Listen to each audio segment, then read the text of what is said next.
राज्यात सध्या महानगरपालिका निवडणुकांची तयारी सुरू आहे। जवळजवळ 8 ते 10 वर्षांनंतर या निवडणुका होत असल्यामुळे आता सगळ्यांचीच प्रतिष्ठा पणाला लागली आहे। त्याचबरोबर आता सर्वच राजकीय पक्ष पूर्ण तयारीने याची तयारी करतायत।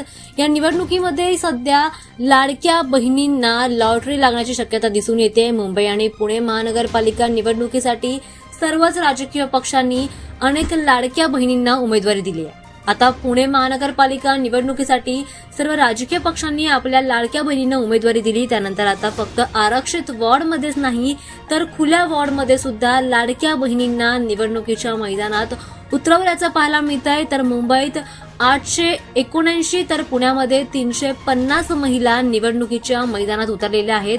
मुंबई महानगरपालिका निवडणुकीसाठी सर्वच राजकीय पक्षांनी महिलांना संधी दिली आहे। त्यामुळे मुंबई महानगरपालिका निवडणूक सर्वात प्रतिष्ठेची मानली जाते। भाजप, शिवसेना, ठाकरे गट, शिवसेना, शिंदे गट, काँग्रेस आणि मनसे या पक्षांनी अनेक महिला उमेदवारांना संधी दिली आहे। तर मुंबई महापालिका निवडणुकीच्या रिंगणामध्ये एकूण 1700 महिला उतरल्यात। उमेदवार उतरलेले आहेत। या 227 वॉर्डपैकी 114 वॉर्ड महिलांसाठी आरक्षित आहेत। अशातच आता महिला उमेदवारांची संख्या जास्त असल्यामुळे यावेळी मुंबईमध्ये महिलांचं राज्य चालणार असल्याचं दिसून येतंय।